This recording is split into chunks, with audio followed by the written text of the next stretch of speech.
has a definition of continuous destructive motion off a mobile base while simultaneously manipulating the upper and lower base and the person's structure until the thread is over, right?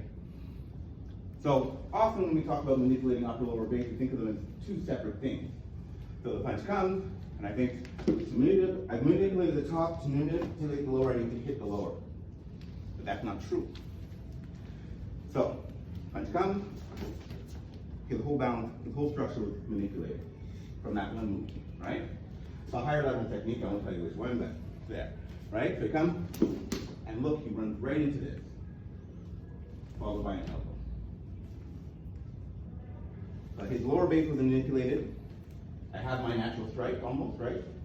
Quick motion, and I've manipulated it. Okay? So if he goes to, okay, throw it again. 1, 2, 3, sorry. Go ahead. Everybody got that?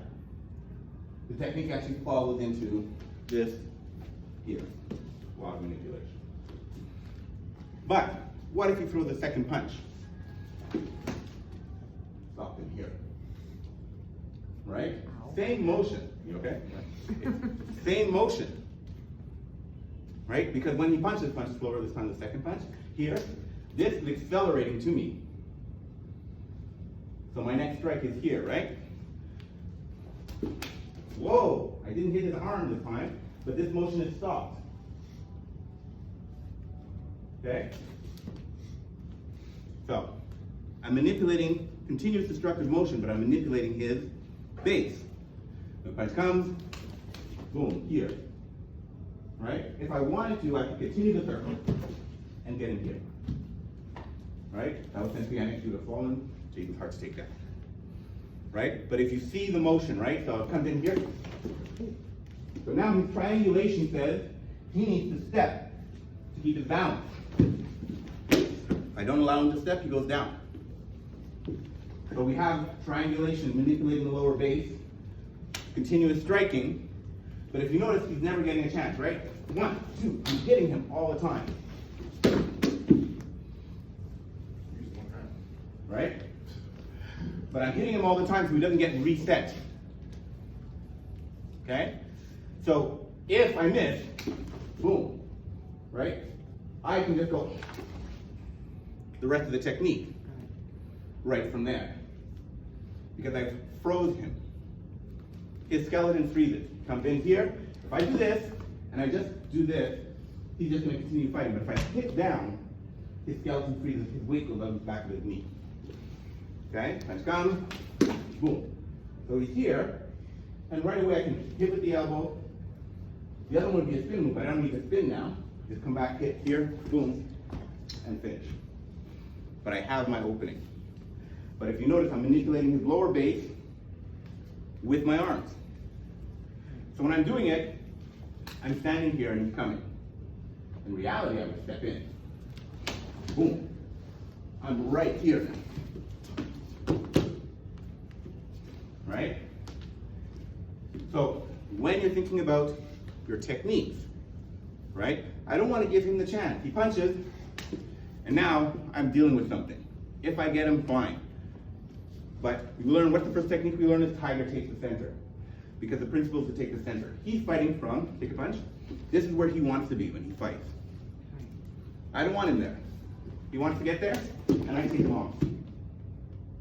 off that center.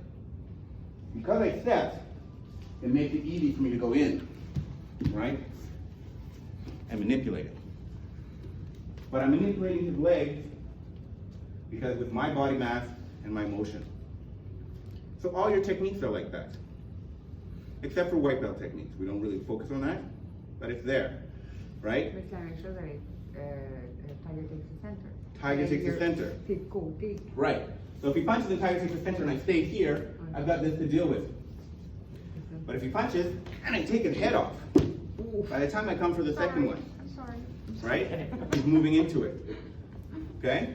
So when you're dealing with the techniques, you have to teach them, treat them like the forms. What is it really doing? What are the principles I'm dealing with, right? So I'm dealing with punch, natural strike. I'm dealing with take his center, move his lower base, right? I'm dealing with triangulation, right? All of these off of one technique. All the concepts you're dealing with, right? So if I do something wrong, and he's, no, try and hit me the second one. Look at it, he's set. I've just engaged his whole fighting system, right? Punches, and I go, look at him. Everything he's learned about fighting just woke up. I'm gonna tell you, when he punch down, before he can realize it, I'm in his face. Can't, because there was nothing to tell him to stop. And that's where we get our continuous disruptive motion. So the initial touch is what tells him to stop. If If you slip that, So instead of telling him to stop, right, what I'm doing here is I'm trying to connect. I'm trying to connect with my fascia, I'm trying to connect here. So he comes in, and he doesn't feel that okay. so much. So he's just gonna keep coming, right? Look at him, he stops. So the minute you make him step back, if you keep him coming forward, Exactly. you bring him in, So you have kneeling leopard, pitch right? him out. Yeah. Watch. Now I have to reach him. Kneeling leopard. Sorry. Right? He had no chance. Because that was just Because there was nothing to signal him to stop. So he just runs into it. Thank you.